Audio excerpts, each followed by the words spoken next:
આજરોજ તારીખ 15/8/2026ના શ્રી સ્વામી વિવેકાનંદ વિદ્યાલય અંજાર ખાતે 80મા સ્વાતંત્ર્ય પર્વની શાનદાર ઉજવણી કરવામાં આવી હતી.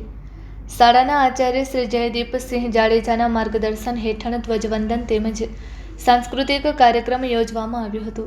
સૌપ્રથમ નગરપાલિકાના ઉપપ્રમુખ શ્રી પરેશભાઈ માલસતર, કારોબારી ચેરમેન પ્રકાશભાઈ લોદરિયા, શાસક પક્ષના નેતા આશિષભાઈ ઉદવાણી, નગરપાલિકાના કાઉન્સિલર શ્રીઓ તેમજ સંગઠનના હોદ્દેદારો વરદ હસ્તે રેલીને સ્ટાર્ટ આપવામાં આવ્યો હતો. શાળાના સૌ સ્ટાફ મિત્રો, સરકારી કોમર્સ તથા આર્ટ્સ કોલેજમાંથી ભાવેશભાઈ ભટ્ટ તથા શિલ્પાબેન તેમજ કોલેજના વિદ્યાર્થીઓ, શાળાના વિદ્યાર્થીઓ તથા એનસીસી કેડેટ્સ સાથે સૌ મહાનુભાવો જોડાયા હતા.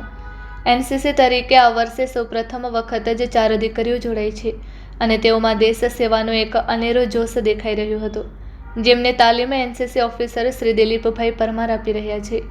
એનસીસીના ટ્રેડર્સ દ્વારા પરેડનું આયોજન કરવામાં આવ્યું હતું.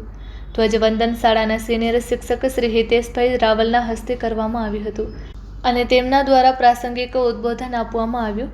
શાળાના વિદ્યાર્થીઓ દ્વારા ડ્રમ સેટ પર ઘોષ કરવામાં આવ્યો હતો તેમજ કોલેજના વિદ્યાર્થી મેઘનાબા જાડેજાએ દેશભક્તિ ગીતની રજૂઆત કરી હતી. કાર્યક્રમના આયોજનમાં હરદેવસિંહ જાડેજા, નિકુંજભાઈ, સુનિલભાઈ મહેશ્વરી તથા શાળાના સૌ સ્ટાફ મિત્રોએ સહયોગ આપ્યો હતો. Report by Bharti Makhijani, Anjar.